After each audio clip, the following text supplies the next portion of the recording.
Hello everyone and welcome to the channel. How do you do it? If you don't know me, I'm Luis Horacio and today I'm going to teach you how to make these sets or figures for school plays or to decorate your children's rooms.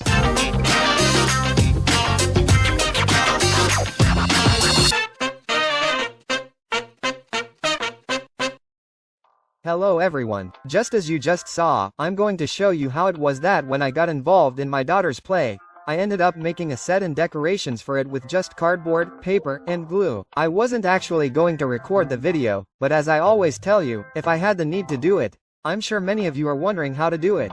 The commercial came out, but yes, as I've mentioned in several videos, if I see something that works for me and is simple and, above all, cheap, of course I'm going to share it with you. Just don't pay attention because this time I didn't plan anything at all and I was recording as I went. So without further ado, let's see what we'll need to do it.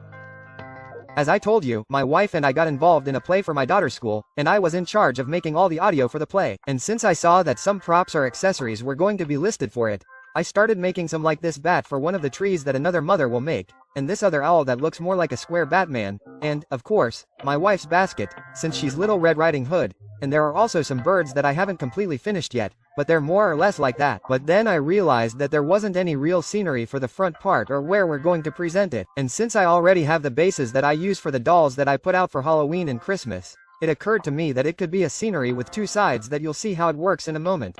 So to make these scenery, which will be a tree and behind it a column with a gargoyle or stone face, we're going to need all the cardboard you can get. Sure, if you can get it in full sheets, it will look much better, but as you know, I use everything here. Cardboard, which I only used for the trees, but I could have saved some for the rest and I'll show you now. The paste, which you know is heating water and pouring water and stirring until it forms a consistency like paste or cake batter. A tape measure, a pencil, marker or pen, scissors to cut everything and shape it, and of course the paintbrushes that you are going to use, whether it is for a play, an event at your children's school, or simply to decorate their rooms. I was forgetting, but you will need lots of newspaper, bonding paper, or a brochure or magazine that is not laminated, and of course, if you recycle it, that's even better. We will also use the bases that I made for the Halloween dolls, which I will leave the link to in the description and in the video. But now let's see how to do everything. The first thing we're going to do, in my case, since I'm going to need 2 towers and 2 trees, is cut a couple of pieces of cardboard the width I want them to be. Here, since the cardboard measures 50 centimeters, they were exactly 25 centimeters wide and there will be 2 of them. In other words, they will be exactly 1 meter high. So to make it firm, I'm going to cut a piece of cardboard to that size. In my case, I had a box from a fryer that, when I cut it, gave me almost the perfect height. So, I just measured it and marked the width of 25 centimeters, and then, with a ruler and pencil, I outlined it all along to have a reference and so I could start cutting with my scissors, just as you can see on the screen. Once the cardboard is cut, we now apply the paste on top of it with a brush, just like I do here, and then glue the cardboard, trying to align it as best as possible. We also apply a layer of our paste so that it sticks and hardens better when it dries. You are going to do this with the other piece of cardboard to complete the desired height. In other words, put the paste on the cardboard and then glue the cardboard and cover it with another layer of paste. Don't worry if it doesn't stick all the way and you get these wrinkles. Since this is going to be a wall and a tree, it will give it that roughness or appearance of the same. Once you have done this with the 2 pieces of cardboard, just let it dry, preferably in the sun so that it dries faster. Just be careful to make sure you put something on top of it, because if you don't, it will bend as it dries, ruining the straight shape that we want. Similarly, with the other 3 that I needed for the 2 walls and the tree, I ended up reinforcing them with cardboard and a few thin pieces of leftover wood so that they would keep their shape and not bend when they were placed or leaned against the wall. In this case, they would be fixed to the bases that I already have, but even so, it's better to reinforce them so that they can stand on their own.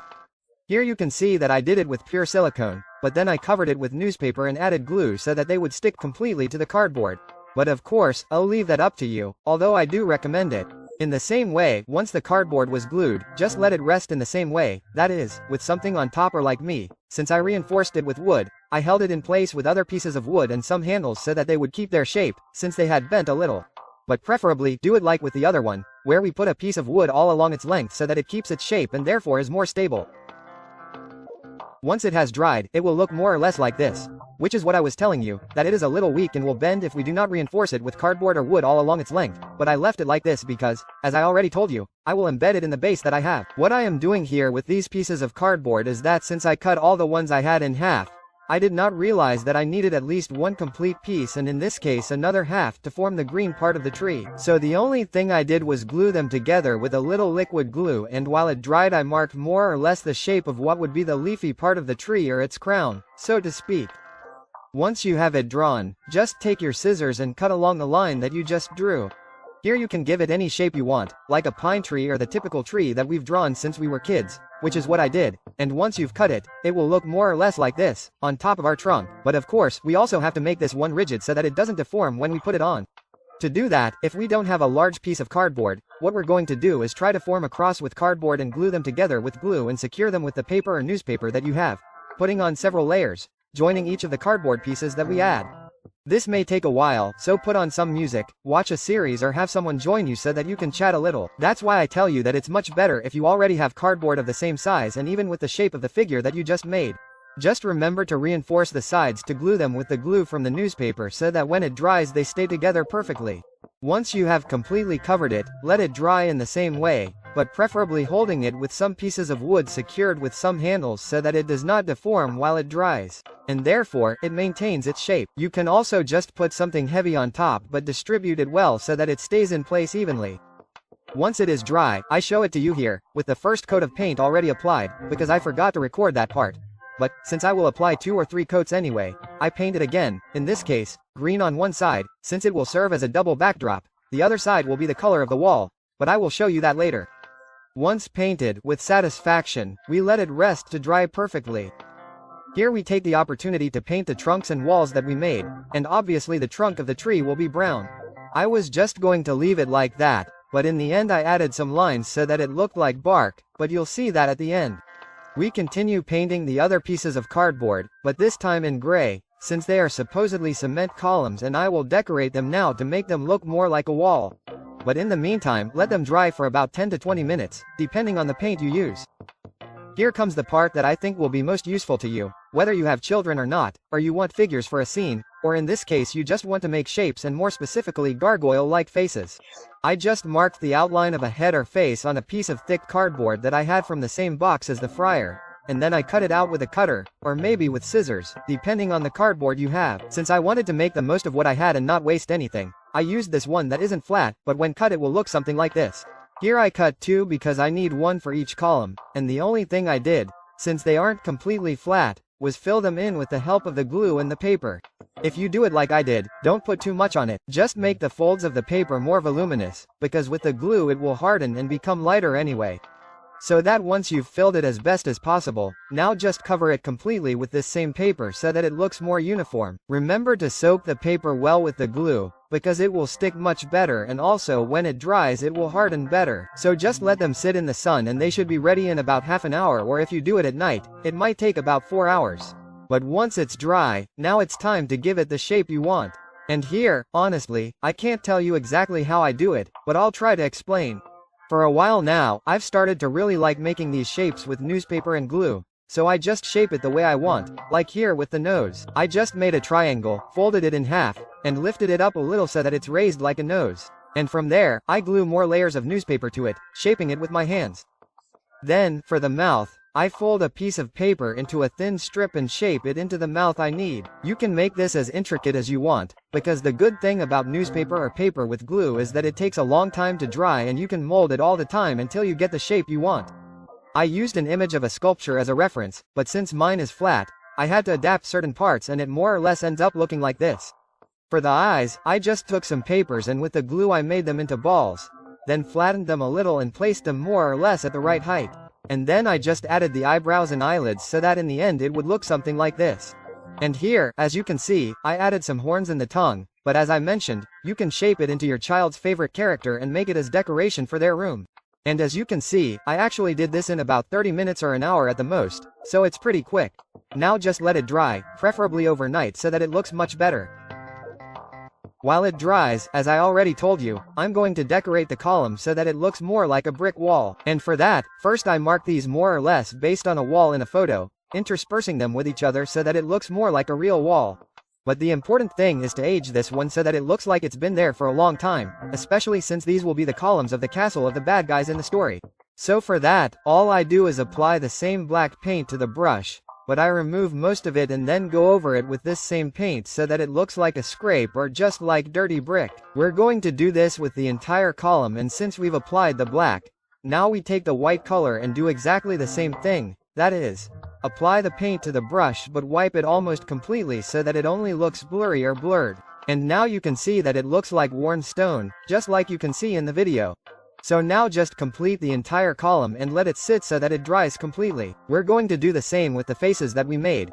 That is, first we're going to paint them completely black or gray, in this case, trying to cover all the spaces, the gaps of the mouth, eyes, and so on. Once completely painted, just let them dry for a couple of minutes. Once they're dry, we'll do exactly the same thing we did with the wall. We're going to distress them by first brushing them with the black paint, trying to mark specific places like the eyes, inside the mouth, and part of the horns, but practically covering the entire face. Then we'll do the same with the white paint. In the same way, we'll try to highlight the pieces that we see that are missing, and of course, it's up to each person's taste, but once finished, it should look something like this. Compared to the other one that has nothing, you can see a huge difference, and yes, it looks like a worn-out stone. And here I'll show you how the other one turned out so you can see the difference, but let's see how we're going to mount it on our bases. For that, since I already have the bases here, I just secure them with a couple of screws and a washer. Since it's cardboard, it can break if I don't put them on. Here I'll leave you the link to the videos where I made these bases, since they're the ones I use for the Halloween and Christmas dolls and now for these scenes. I also secure the tree part above the trunk and cover it a little. So that's why I was telling you that it didn't matter if it was a little bent. Finally, we put the columns or walls in the same way as with the trunks, but completely on the other side, that is, securing them with the screws and washers. But let's see how they look with the details and how they work.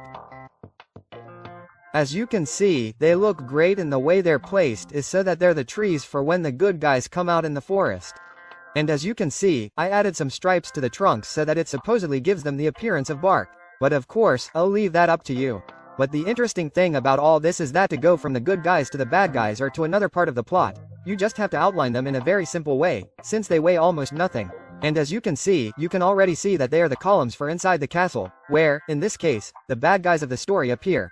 Also, as you can see, I painted the leftover part of the tree the same color and completed the wall so that it would be part of the same wall. And the truth is that it looks very good and super convenient for these plays, since they are very easy to do, but above all, they can be changed in a few seconds, and thus the play is a little more immersive. But as I mentioned from the beginning, you can do this to make the figures of your children, nephews or grandchildren that you like the most and decorate their room in an easy, cheap and relatively quick way.